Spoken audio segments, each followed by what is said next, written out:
welcome to Dynamite Delight. We have a very interesting show where there's a lot of good stuff in this show, but I'm not going to lie. I know there's going to be stuff here that people are just not going to be interested in. They will. And I'm not going to cover everything. I'm going to cover the most important things I think you might want to know.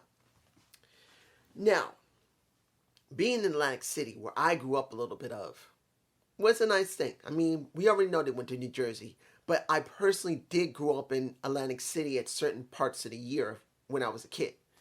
So it was kind of nice to see that they were in an old place I used to know. Haven't been there in so many years. You have no idea. With this injury that I have, I can't travel like I used to. So even if I want to go to AC, I can't very easily. So there you go. Now, what did we get in the very beginning of this show? We got Wardlow coming out with cutouts of MJF and CM Punk. Essentially, let's boil this down to what it is. This feels like a build-up for Wardlow. Because once the Pinnacle comes out and Wardlow's not really respected or rewarded, and then you see Punk, you see Allen, you see the iconic Sting, and you hear Punk say, you know what, I want that rotten ass bitch in the ring. I want him. But before I want him, I want my rematch on the one loss I truly had. And he's talking about Wardlow. And when it comes to MJF, he could not stand it. So he said, because Sting had a bat, Allen had a bat, and Punk had a bat. They said, if we don't get what I want, we're going to come and beat the punk ass bitches for what it was. And he said, this MJF, you want me again? Fine. Whatever you want. Whenever you want. But you got to go for FTR and you cannot use Allen or Sting. So that's how it was. Now, I'm going to do this right now because I'm not going to wait. You got FTR versus Punk and Moxley, who I honestly thought he might actually use Colt Cabana. That's the person I think would be really interesting to see because they squashed their problem already. So you would expect someone who supposedly, even though you have problems with Punk, that they solve the problems and they're together again. I would have liked to see Colt Cabana be the one to come out with him instead of Moxley. But it makes sense because Moxley's come back. He's still very popular. People are interested in him. So we had that match. And was it a good match? It was a good match. It wasn't the greatest match, but I gotta say this. Kind of like what happened with... How can I explain this? When it came to CM Punk and MJF, the match went very long. But the crowd compensated for a certain extent for me personally. If there was no cheering crowd, heavy, or at least as high as it was, that would have been way too long of a match. So here it's the same thing. It was much longer than it should have been, but the crowd did help it. Now, I'm sure not everyone's going to agree with that. They're going to say the match was too long. It should have ended. And in the end, what do we get? We get the faces winning. And now Punk is going to get the opportunity to name his match and to name when the match is going to happen. It's probably going to happen in Revolution. We know this. No problem. Now, Wardlow versus Blade, who never wins. I feel sorry for, I forgot his name, Braxton Sutter. I believe that's his name. It's been a while since I thought of him. The guy is a good wrestler. He's got a distinct look, even with a bald head, which I'm getting there myself. At 51, I'm surprised I have any hair. In my family, there's baldness. I still got some, even though it's thinned a lot. But when I think of Braxton Sutter, other than the balded head, other than my own, you wonder, what went wrong with Braxton Sutter? He had potential to be a good upper carder or near main eventer. And they've done nothing with him. Work with the Butcher? They've done nothing. When have you ever seen the Butcher and the Blade win on Dynamite by themselves? It's been very rare to almost zero. They got to win in a tag match. Or they got to have someone outside to help them. They never win. They're jobbers. So when you see this, I wasn't surprised on Wardlow destroying him, which he did. Now, let's move on to how do I feel about the Inner Circle breaking up? Well, at least it looks like they're breaking up. Sammy's gone. You got Santana Ortiz pissed off that they're not getting the spotlight. Chris getting mad because they didn't get the spotlight. And pretty much Hager not saying a damn thing because Jake Hager can't talk. I'll say it like this. It's a long time coming for this faction to break up. Because they've done nothing with Santana Ortiz. Pride and Power has never acted like Pride or acted like Power. And when you hear Santana talk, the boy can talk his ass off.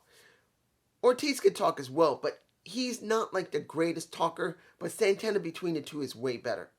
And I gotta say this about how Ortiz look. Ortiz is cut. I'm not saying he's like the big muscle, but you could see he's worked on his body. And I commend him for all the hard work he's done. But now you wonder, next week, will it finally be over? Will Santana Ortiz go off on their own finally, and we will see them in the main title picture because they've only had it once, and it didn't really mean anything. It was just one match, end. I'm just saying. Now, Selena Deeps had a professor's match. I believe that's what she's calling, for 5 minutes. Any newbie or anyone in the back can come to the ring and she will whoop their ass. And they had a recurring wrestler come in. I don't recognize her. I'll give it to you like this. If it's exclusive to her, I'm fine with it. I don't know about anyone else. But seeing a gimmick for one wrestler and only one wrestler is fine. As long as it's secluded to one wrestler and how they're booked. As you guys know how I book Sheeta and Deeps. Deeps should be a face. Sheeta should be like, not heel, but basically obsessive. Here, and I've never been fond of her being a heel in this respect, I will say they are booking her very well. They are booking her right. So when you see her win this, no problem. And Sheeta has not come back yet, which is fine. Keep her off TV. Build up when people wonder if Sheeta's ever going to come back. And then she comes back crazy. I'm just saying. I got to get this done. The Forbidden Door. People wondered who it was going to be. Now, we did get one Forbidden Door person. That's Jay White from New Japan Pro Wrestling. He's here. He came from Impact, where you saw Bullet Club, Jay White, who was with him? It was Jay White, I believe, Phantasmal, and the No. I can't remember who was with Chris Bay and Jay White. I'm forgetting. I'm blanking. I'm sorry. He's somebody else. I just don't remember him right now. But he went from Impact to AEW. I don't know how long it's going to be there. Maybe he'll only be there temporarily for tapings or just for live appearances. But there he is. Second person we had. And there was speculation. Who would it be? It was Keith Lee. Limitless Keith Lee, as they're going to call him now. They're going back to the Keith Lee Limitless bit. And when you see him and he's in my face, the boy seemed to be happy. He looked happy. And Cassidy, oh man, Isaiah Cassidy just got his ass destroyed. I believe I got one shot of him. And I'm not even going to explain the whole match. It's not even necessary. It was destruction by Keith Lee. But he grabbed Cassidy. And he didn't just throw him into the air. I believe I got the shot. It's in my face. He shot put the motherfucker. He literally put him into a shot put position. Threw him into the air. And he landed like 20 or 30 feet away. He annihilated him. That was done. Finish. Kaput. And yes, Matt Hardy was so disgusted he walked away. He did. So he was not happy. But you see this, you wonder where they're going to go with this, particularly if he's going to be staying at the moment. Because he just got married to Mia Yim. So this could be his first appearance. He disappears for a while he gets his honeymoon, and then he comes back and does his business. I don't know what's going to happen with Mia Yim. Hopefully she will be working soon. Probably she will be working in AEW. I doubt she'll go to Impact. Because if she does go to Impact, yes, they do, when they're in the mood, work together. I'm just saying. Haven't slept much. Sorry. I have not slept very well in the last couple of days. Had a lot of pain from the weather. So I'm tired. That's why I'm rushing through the sucker. I may only put maybe one or two. I may not even put any images. The Keith Lee one I might put. But everything else I might skip because I still have not slept very well. The match for the TBS title. Jade Cargill versus an AQA from Reality Wrestling. When I saw her, I said, wait a minute. I recognize her. Because what the few times I did look at Reality Wrestling, last 6 months, I saw it maybe once. I saw it like 1 or 2 episodes. One episode in the last 6 months. And I got turned off because nothing changed with it. You would think, even if it's a developmental for Booker T, he would develop it better. I recognize her. So she is a mainstay on Reality Wrestling. I'm not saying this is Forbidden Door. But I'm just saying she was from Reality Wrestling. And she looked good. She actually looked quite good in this match, even though she was annihilated. And here's the thing. You can see how green Jade Cargill was because it looked like she was trying to do a black hole slam at the end of the match. And that bitch came out messy as hell. The entire match was messy. Now, I want to make this clear. AQA looked great. She looked fine. But Jade is still green. And she tried to compensate for that. You can see the difference between a real good wrestler and a beginning wrestler and a Jade. And I want to make this clear. I actually like Jade. Not just because of this. She can talk to a certain extent. She's got a great look. She's got a lot of power. It's just experience is the problem she has. And being in the business for nearly 12 months, it shows. It shows. Admittedly, when you look at Bianca Belair, when she did the Mae Young Classic, she barely was in the business. You could see that she was green, but she had great potential. Now look at her now. So I see a Jade in that respect. But here it shows. She was sloppy. That move she did that looked like a black hole slam was sloppy as hell. But to me, she won. I'm not surprised. Now she's 27-0.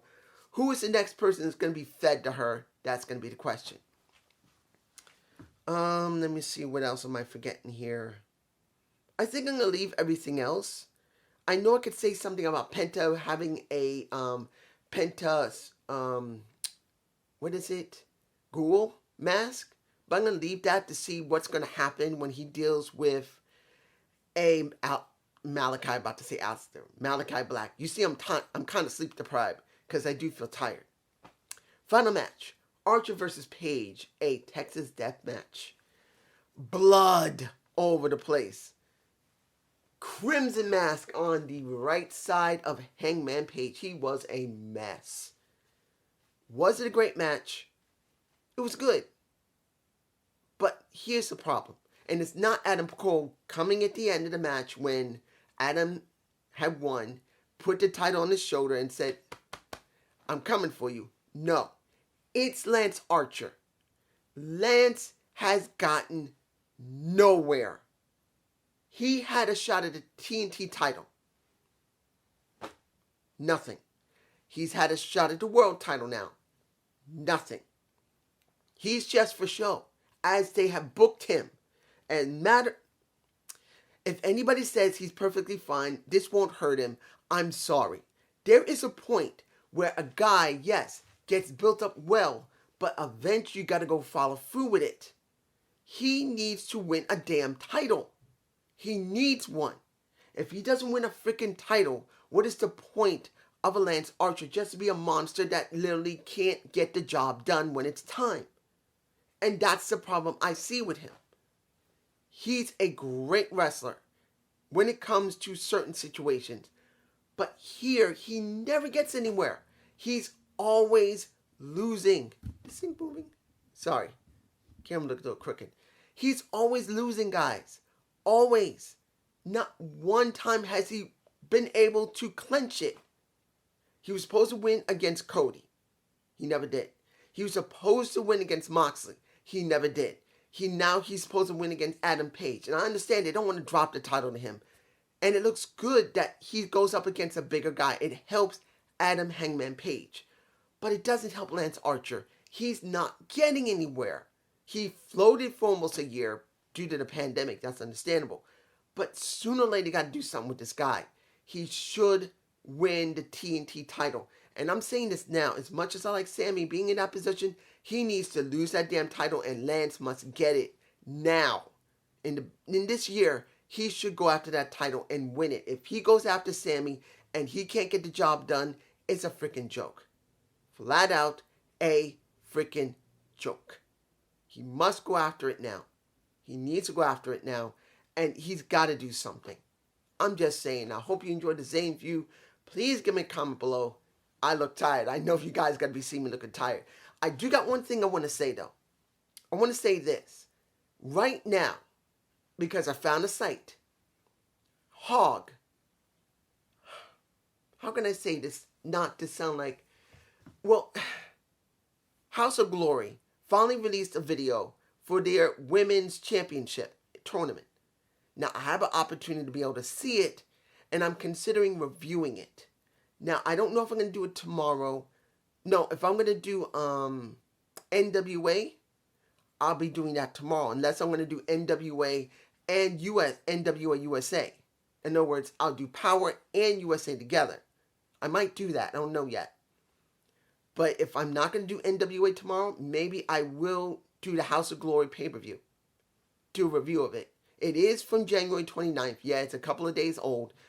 But I may still do the review. Tell you how I feel about it. If there's something like or something I don't like. Tell me below if you think I should do the House of Glory pay-per-view. Peace.